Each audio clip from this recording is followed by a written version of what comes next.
Pada video kali ini gue ingin mereview sebuah laptop yang cukup menarik di mana dengan harga 6 jutaan sudah mendukung HDR. Penasaran apa laptopnya? Berikut review laptop tersebut.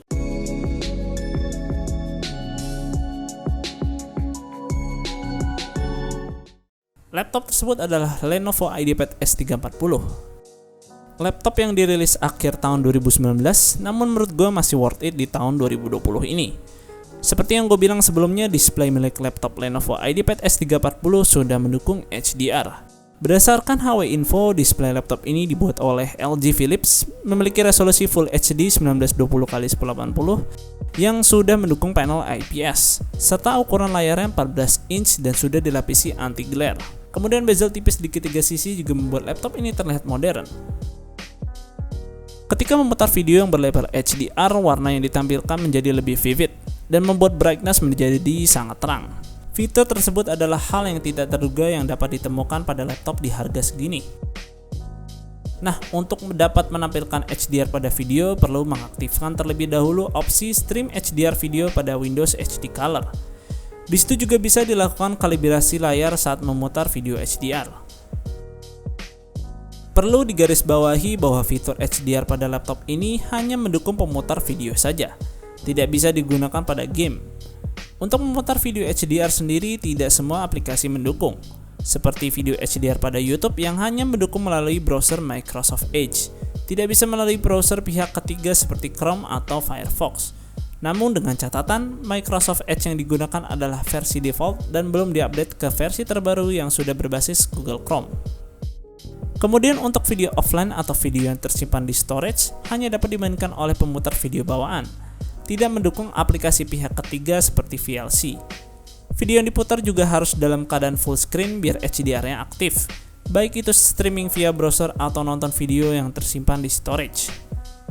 Pada spesifikasi yang ditampilkan lewat web resminya, Lenovo tidak menyebutkan embel-embel HDR pada display laptop ini. Maka dari itu, kenapa fitur ini cukup terbatas pada aplikasi bawaan saja? Ya, seenggaknya jadi nilai plus buat kalian yang penasaran rasanya melihat video HDR. Untuk akurasi warna, pada laptop ini memiliki 45% NTSC atau setara dengan 58% sRGB. Jadi warna yang ditampilkan tidak begitu vibrant dan tidak cukup baik digunakan untuk pekerjaan yang membutuhkan akurasi warna yang tinggi. Namun walau begitu, kualitas yang ditampilkan seperti layar IPS pada umumnya. Layarnya juga dapat ditekuk hampir 180 derajat. Setelah bahas layar, berikutnya bahas hardware yang dimiliki. CPU-nya menggunakan Ryzen 3 3200U yang berbasis Zen Plus 12 nanometer. Memiliki 2 buah core dan 4 thread. Tak lupa ditemani GPU bawaan yaitu Radeon Vega 3 dengan 3 compute unit atau setara dengan 192 shader cores. RAM-nya sudah berkapasitas 8GB dengan konfigurasi dual channel, di mana 4GB-nya merupakan RAM onboard atau solder dan 4GB lainnya merupakan RAM slot SODIMM. Kemudian RAM tersebut memiliki kecepatan 2400 MHz. Untuk RAM-nya masih bisa di-upgrade lagi dengan mengganti RAM 4GB pada slot SODIMM hingga 16GB. Jadi total RAM-nya bisa mencapai 20GB. By the way, di Task Manager cuma kebaca 5,9GB di mana sisa 2GB-nya digunakan sebagai VRAM oleh GPU bawaan Vega 3. Tapi tenang, masih bisa diganti kok lewat BIOS.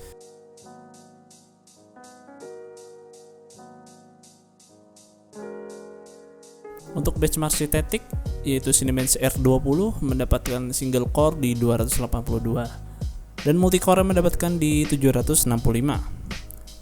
Kemudian di Cinebench R15 single core mendapatkan 114 dan multicore-nya di 338. Kemudian untuk Geekbench single core mendapatkan skor 748 dan multicore-nya di 1739.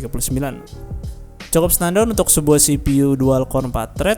Berdasarkan data dari Geekbench, performanya cukup kompetitif dengan Core i5 versi Kaby Lake yang masih menggunakan konfigurasi dual core. Begitu juga dengan Core i3 versi Kaby Lake R. Kemudian penggunaannya pada aplikasi. Di sini ada 2 pengujian. Yang pertama menggunakan Handbrake dengan mengkonvert video 4K durasi 2 menit 34 detik ke resolusi Full HD. Di sini mendapatkan hasil 11 menit 32 detik. Kemudian pengujian kedua yaitu Adobe Premiere Pro dengan merender video 4K dengan durasi yang sama. Di sini mendapatkan hasil 22 menit 40 detik. Melihat dari hasil tersebut, sepertinya video 4K terlalu memaksa jika menggunakan CPU dual-core 4 thread. Dan pada aplikasi Adobe Premiere Pro, preview videonya masih agak lag. Untuk suhu CPU-nya pada saat idle mendapatkan 39 derajat. Idle maksud gua di sini benar-benar tidak melakukan aktivitas apa-apa, sekedar baru nyalain laptop dan belum dipakai apa-apa.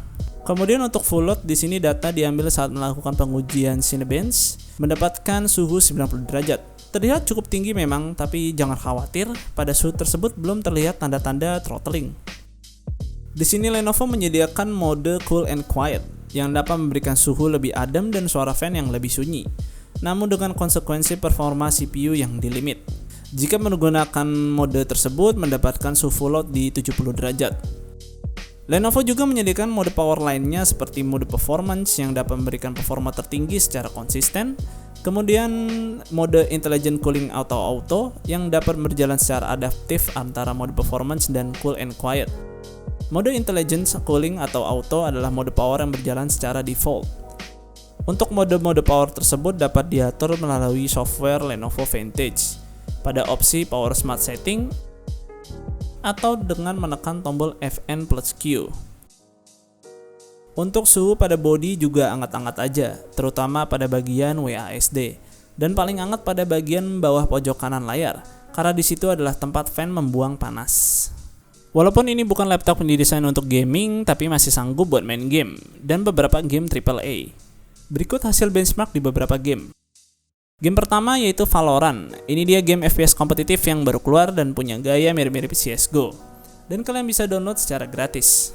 Dengan settingan low di resolusi 720p mendapatkan average di 80 hingga 90 fps. Untuk minimumnya mendapatkan 60 fps lebih dan maksimumnya hingga 100 fps lebih. FPS yang didapat memang cukup tinggi, terutama di game-game kompetitif kayak gini nih yang butuh FPS tinggi. Kemudian game kedua yaitu GTA 5 yang sempat digratisin di Epic Games Store dan laptop ini sanggup main GTA 5. Dengan settingan normal dan tekstur high di resolusi 720p mendapatkan average di 36 hingga 40 dan mendapatkan minimum di saat scene-scene ramai yaitu 30 fps dan maksimum fps saat scene-scene sepi yaitu 50 fps lebih.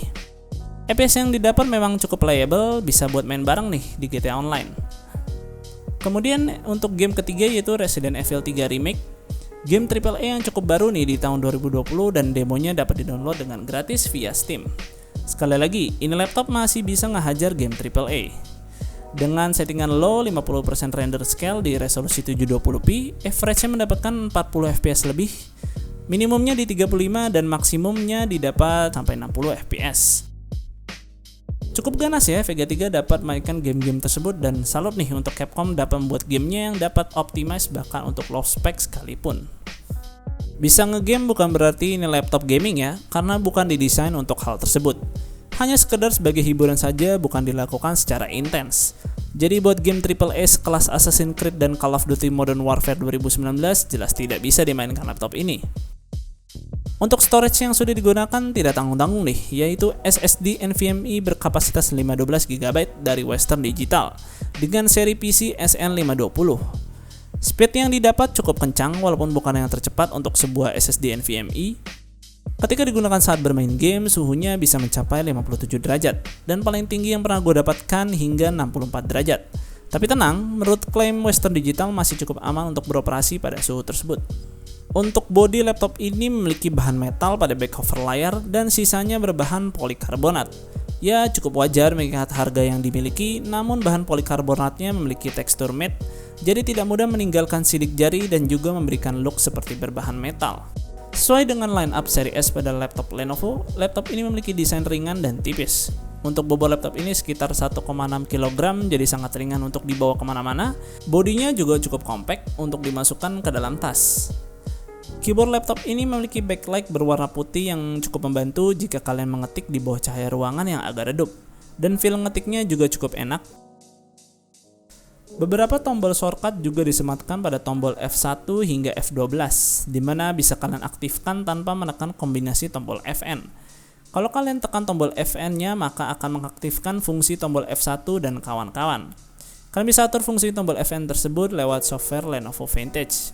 Buat kalian yang lebih suka dengan cara sebaliknya.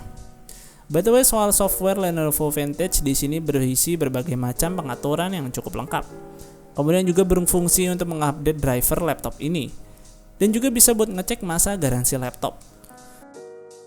Untuk touchpad laptop ini sudah menggunakan Windows Precision Driver sehingga sudah mendukung swipe gesture milik Windows 10. Laptop ini juga sudah dilengkapi Windows 10 Home pre-install dan menariknya juga mendapatkan Office Home Student 2019.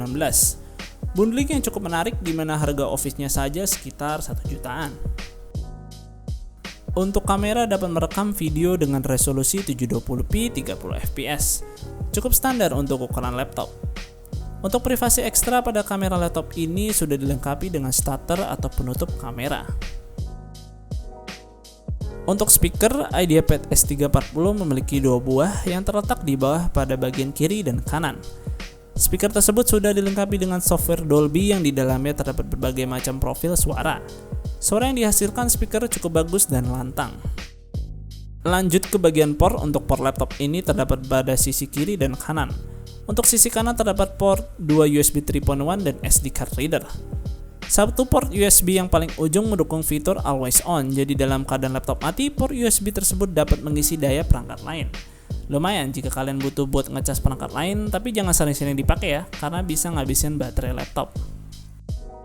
Kemudian sisi kiri terdapat port USB Type-C, HDMI, audio combo jack, dan DC-in. Untuk konektivitas menggunakan Wi-Fi 802.11ac dan Bluetooth 4.2. Untuk baterai memiliki kapasitas 52,5 Wh, dengan ketahanan baterai mencapai 8 jam untuk penggunaan memutar video. Untuk mengisi daya, laptop Lenovo IdeaPad S340 dilengkapi dengan 65W charger dan sudah mendukung pengisian daya yang cepat. Lenovo menyebutnya dengan nama Rapid Charge, di mana 15 menit pengisian daya sudah mendapatkan 2 jam pemakaian. Untuk Rapid Charge tidak aktif secara default. Untuk menggunakannya harus mengaktifkan opsi Rapid Charge pada software Lenovo Vantage. Pada saat keadaan laptop mati, ketika menekan salah satu tombol pada keyboard, maka akan menampilkan persentase baterai.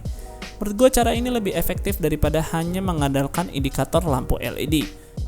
Walaupun begitu, indikator lampu LED juga tetap hadir pada laptop ini. Nah, laptop Lenovo IdeaPad S340 versi Ryzen 3 ini memiliki fitur dan kelebihan yang sangat menarik di harga 6,7 jutaan. Punya bodi tipis, display yang menarik, bisa HDR pula, walaupun sangat terbatas. Kemudian bisa buat main game, udah SSD NVMe, dan buat yang menggunakannya untuk keperluan Office, laptop ini sudah dilengkapi dengan Office Home and Student 2019. Menurut gue laptop ini layak dipertimbangkan buat kalian yang lagi nyari laptop baru di tahun 2020. Mengingat pasar AMD Ryzen 4000 Mobile masih memiliki line up yang cukup minim. Untuk di Indonesia hingga sekarang masih diisi oleh laptop-laptop gaming yang punya harga belasan juta. Dan belum ada kepastian nih kapan datang line up laptop ultrabook murah ke Indonesia, terutama versi Ryzen 3. Maka dari itu, sambil menunggu kekosongan line up Ryzen 4000 versi murah, ada baiknya mempertimbangkan laptop yang satu ini, dan mungkin aja nih kedepannya bakal ada penurunan harga. Oke, sekian dulu untuk videonya kali ini. Semoga video ini bermanfaat buat kalian. Gue Fadil dari Sukaiti pamit undur diri. See you on the next video.